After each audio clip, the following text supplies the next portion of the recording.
Morning student, we were discussing chapter 9 soil. In the previous video we have discussed that soil is among the most important natural resources because we know that plants they grow in soil and we need plants for food, shelter and oxygen. So all animals directly or indirectly depends on plants for their food, shelter and for oxygen. In this chapter, we have discussed that soil is formed by the process called weathering. It is a gradual process in which rock break down through the climatic factors, wind, water, rain, pressure into the smaller particles, and thus soil is formed by the process of weathering. We have also discussed about the soil profile. The vertical section of soil showing different layer of soil is called soil profile.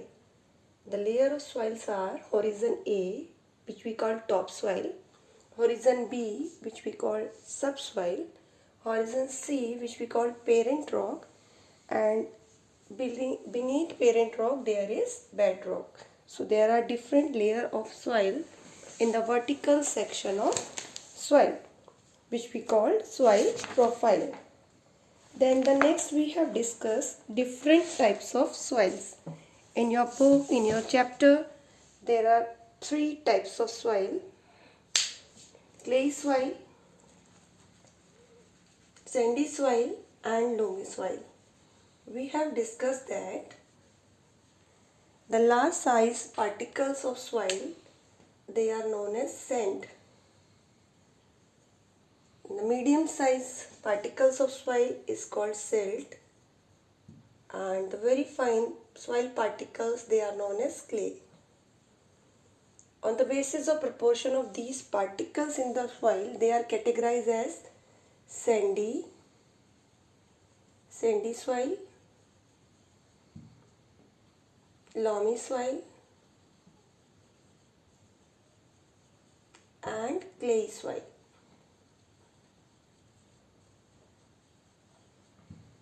When the proportion of large particles, which we call sand, is more in the soil, then this type of soil is called sandy soil.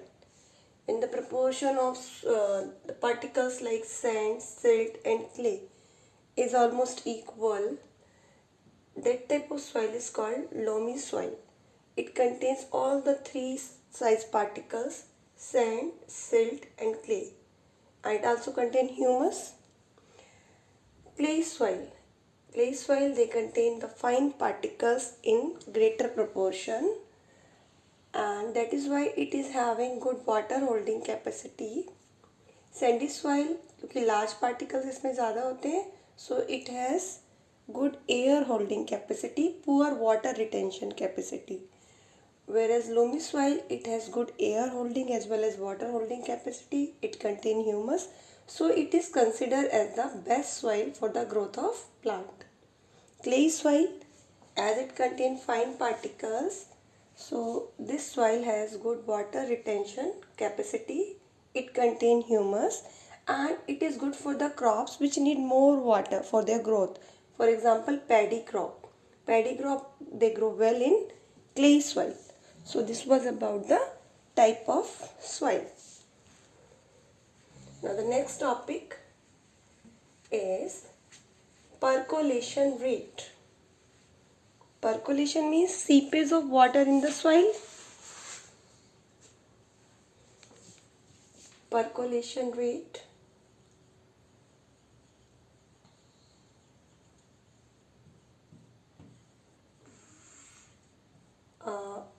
How speedily water percolates within the soil is called the percolation rate.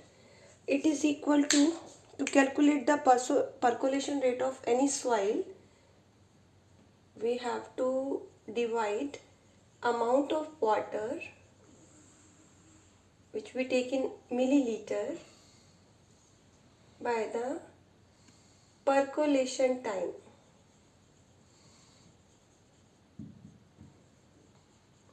Water किसी soil में कितनी जल्दी percolate कर जाता है, सीप कर जाता है, that is called the percolation rate.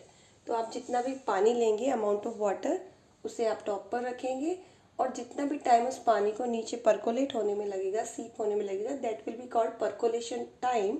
तो आप उसे उससे डिवाइड करेंगे। For example, you have taken a sample of soil in which amount of water you have taken 200 ml suppose,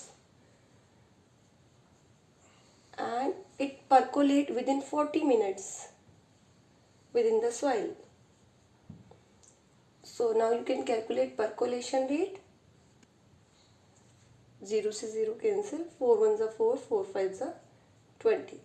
So the percolation rate of this soil is 5 milliliter per minute. In this way you can calculate percolation rate by dividing the amount of water given in ml with the percolation time, by the percolation time in minutes.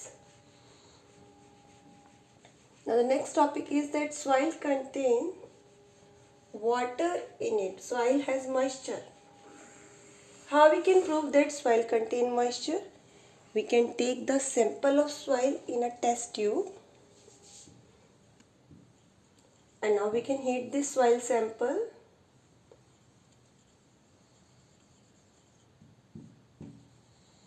Soil के अंदर moisture होता है, we are aware of this. और इसको prove करने के लिए हम क्या करेंगे, बॉइलिंग ट्यूब लेंगे, उसमें कहीं से भी सॉइल सैंपल हम लेंगे और उसे हीट करेंगे। So what will happen that we will see at the top of the boiling test tube there are some water drops. These water drops comes because soil contain moisture. This is about soil contain moisture. Now the next topic is absorption of water by soil. How much water soil can absorb? The topic is absorption of water by soil. So now you come to know that soil, it contains moisture. The next topic is absorption of water by soil. Absorption of water by soil. That how much water can be absorbed by the given sample of the soil. For this, what you have to do, you have to take the soil sample. Suppose the weight of soil is 50 ग्राम. किसी भी soil में कितना water absorb होता है वो हम कैसे calculate करेंगे. हम सॉइल ले लेते हैं सपोज 50 ग्राम, और जो पानी हम उसमें डालेंगे let it be UML. So initially जो हमने वाटर लिया है, initial volume of water, initial volume of water, जैसे आप ग्राम या मिलीलीटर में ले सकते हैं. वॉल्यूम में तो millilitre, otherwise you can also take it in gram. Suppose initial हमने UML वॉल्यूम लिया है वाटर का, और वाटर सॉइल, उस वाटर को हमने जब सॉइल में डाला तो कुछ वाटर एब्जॉर्ब हो गया, और जो बाहर वाटर निकला that is the final volume. There is a picture given in your book जिसमें फनल में आपने सॉइल सैंपल लिया है. ठीक है, आपने सॉइल को फनल में डाला और फिर आपने सॉइल ली है 50 ग्राम, और उसमें आपने UML वाटर जो है डाल दिया है, और उस फनल के थ्रू जब वाटर पास होके नीचे आता है तो बीकर में हमने उस वाटर को कलेक्ट कर लिया है. तो फाइनल वॉल्यूम जो वाटर का है, मान लीजिए V ही है.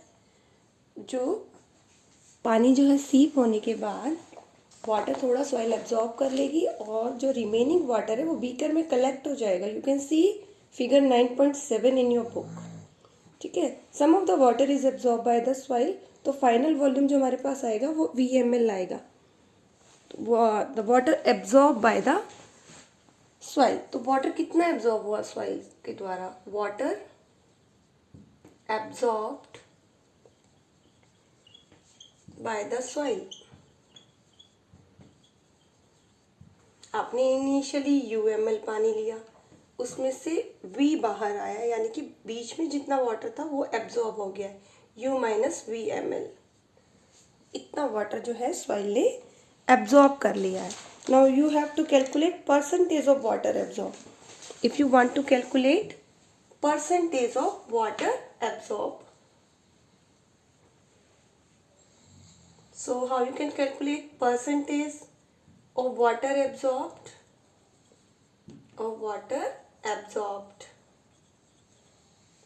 Initially आपने UML पानी लिया, ठीक है. फाइनली आपको V मिला. U माइनस V में पानी जितना एब्जॉर्ब हुआ वो आ गया.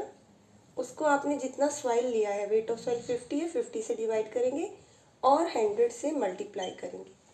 इस तरह से आप वाटर की परसेंटेज निकाल सकते हैं जो सॉइल ने एब्जॉर्ब किया है, ठीक है. So this is how to calculate percentage of water absorb by the soil. The soil having good water holding capacity will absorb more water. The soil which have fine particles, it will absorb more water. It has good water holding capacity or you can say good water retention capacity. जिस soil में fine particles यानी कि small particles ज़्यादा होंगे उसकी water retention जो property है वो ज़्यादा होगी, वाटर होल्डिंग कैपेसिटी ज़्यादा होगी. Now the last topic is soil and crops. Soil and crops. Soil के बेसिस पर ही क्रॉप्स को उनमें ग्रो किया जाता है क्योंकि हर क्रॉप की रिक्वायरमेंट अलग अलग होती है regarding air and water. So what type of soil is best for what type of crop? This is the last topic. So, in this last topic, it is given that clay and loamy soil are both suitable for growing cereals like wheat and gram. Such soil are good at water retaining capacity. For paddy, soil rich in clay and organic matter and having a good capacity to retain water are ideal. He is saying that clay soil is good for paddy crop. Paddy means rice. तो जो clayey soil होती है वो rice के लिए अच्छी है because the paddy crops they require more amount of water for their growth. So as we know that clayey soil has good water holding capacity, so clayey soil is best for paddy crop. For lentils means मसूर and other pulses, loamy soil which drains water easily is required. For cotton, sandy loam is required. So he is telling you that clay soil is best for paddy crops, or you can say paddy crops, they grow well in clay soil. Then loamy soil, it is good for lentils or you can say pulses.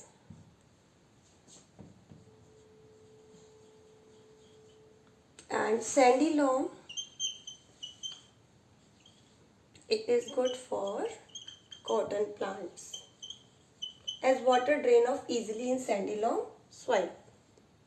It is good for cotton crop. So in this way different type of soil is suitable for different type of crops. So this was all in the chapter. I hope chapter is clear to you. One more topic is there regarding soil erosion. So what is soil erosion? Soil erosion means the removal of topmost layer of soil by wind, water or rain or any other climatic factor. When the soil get eroded, the topmost layer, which is the fertile layer, when it gets removed, when it is blown away by wind or when it is washed away by water, then we call it soil erosion. Removal of topmost layer of soil is called soil erosion. How we can prevent soil erosion? By growing more and more plants, we can prevent soil erosion because we know that root of the plant, they hold the soil particles together and thus they are helpful in preventing soil erosion. To prevent soil erosion, farmers they make boundaries along the fields. So soil erosion can be prevented by making boundaries along the fields, by doing terrace farming, by growing more and more trees, by preventing overgrazing also we can prevent soil erosion. So this was all in the chapter, and I hope the chapter is clear to you. This was all for today. Have a good day everyone.